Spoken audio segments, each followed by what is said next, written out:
नमस्कार दोस्तों, मैं ज्योतिष आचार्य वासुदेव मिश्रा आपका अपने चैनल मिरेकल ऑफ एस्ट्रोलॉजी में हार्दिक स्वागत करता हूं। दोस्तों, आज का यह ज्योतिष का कार्यक्रम आप सभी मेष राशि के जातकों के लिए बड़ा ही महत्वपूर्ण और विशेष कार्यक्रम साबित होने के लिए जा रहा है।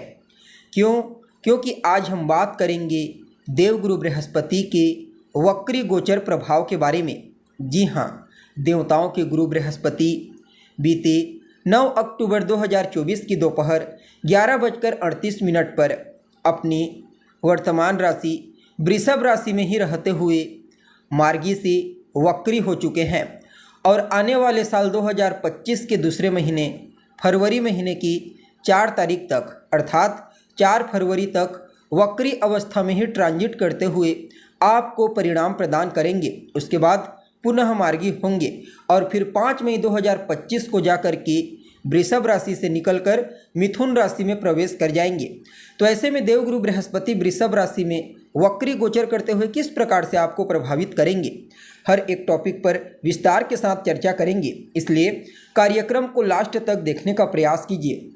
और अगर आप अपनी जन्म कुंडली पर हमसे परामर्श लेना चाहते हैं तो आपको हमारा कॉन्टैक्ट नंबर वीडियो के अंदर यानी कि स्क्रीन पर और डिस्क्रिप्शन बॉक्स में मिल जाएगा, जहां से आप या तो डायरेक्ट फ़ोन कॉल के थ्रू या फिर व्हाट्सएप के माध्यम से अपॉइंटमेंट लेकर अपनी जन्म कुंडली का बड़ी बारीकी से अध्ययन करवा सकते हैं।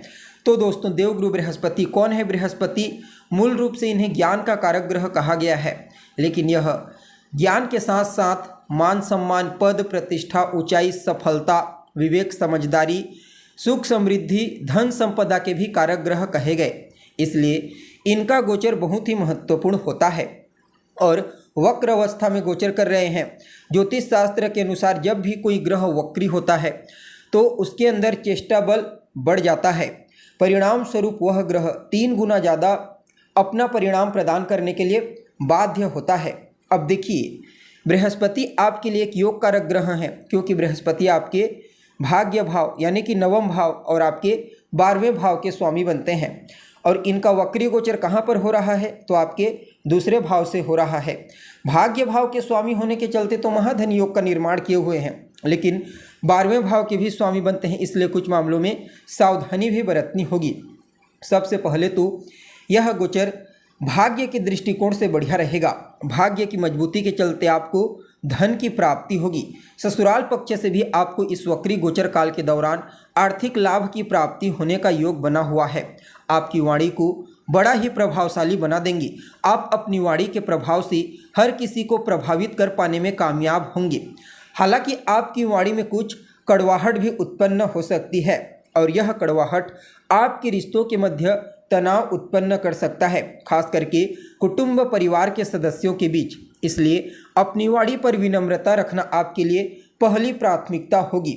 जी हाँ, अब देखिए, देवगुरु बृहस्पति के पास 3 विशेष दृष्टियां हैं। जहां होते हैं वहां से 5वें घर को देखते हैं, 7वें घर को और 9वें घर को देखते हैं। अब आपके लिए दूसरे भाव में है तो इनकी 5वीं दृष्टि कहाँ जाएगी? तो आपके 6ठे भाव पर। परिणाम स्वरूप इस समय 6ठे भाव से संबंधित पॉजिटिव परिणाम आपको प्रदान करेंगे।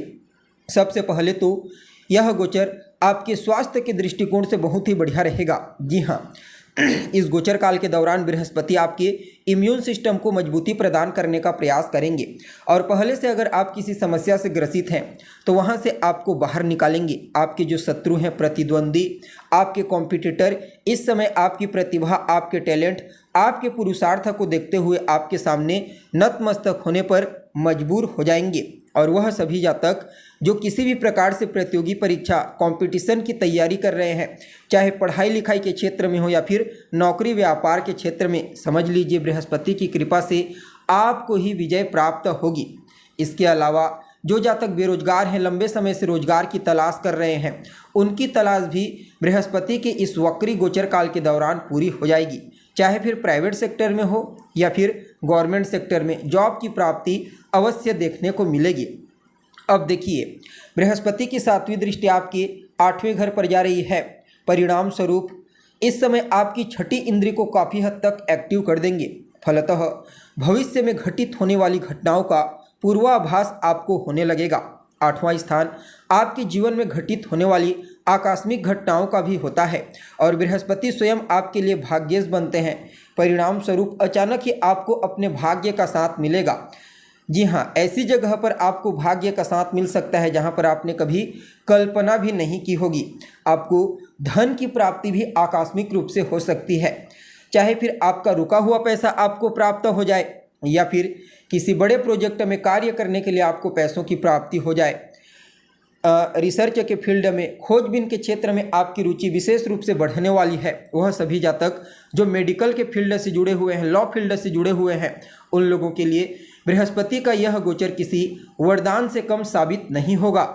साथ ही साथ बृहस्पति आपके 8वें भाव को दृष्टिगोचर करके विदेश जाने के लिए प्रबल योग बना रहे हैं। जी हाँ, और 12वें भाव के भी स्वामी बनते हैं तो कहना ही नहीं। इसलिए अगर आप विदेश जाने के लिए प्रयत्नशील हैं, चाहे किसी भी मुद्दे को लेकर के हो, पढ़ाई लिखाई करने के लिए जाना चाहते हैं, बिजनेस व्यापार करने के लिए जाना चाहते हैं, तो विदेश जाने का मौका आपको इस वक्री गोचर कार्य के दौरान देखने को मिलेगा। अब बृहस्पति की 9वीं दृष्टि कहाँ पर जा रही है? तो आपके कर्म भाव पर जा रही है। जी हाँ, बृहस्पति की 9वीं दृष्टि आपके कर्म भाव को पूरे 4 महीने तक मजबूती प्रदान करेगी। अगर कार्य क्षेत्र को लेकर के कहीं कोई समस्या थी तो वह समस्या आपकी दूर हो जाएगी। आपके जितने भी पेंडिंग पड़े हुए कार्य हैं, सभी कार्य बृहस्पति की कृपा से अपने आप ही पूरे होते चले जाएंगे। कार्य स्थल पर आपका प्रदर्शन बड़ा ही ज़बरदस्त रहेगा। आपके कार्य करने की क्वालिटी में निखार आएगा और आपके कार्य की क्वालिटी को देखते हुए आपके साथ काम करने वाले सहकर्मी तो आपसे प्रभावित होंगे ही होंगे। साथ ही साथ आपके सीनियर अधिकारी, आपके बॉस, आपके उच्च अधिकारी भी आपसे प्रभावित होकर या तो आपका प्रमोशन कर सकते हैं या फिर आपके वेतन में वृद्धि कर सकते हैं।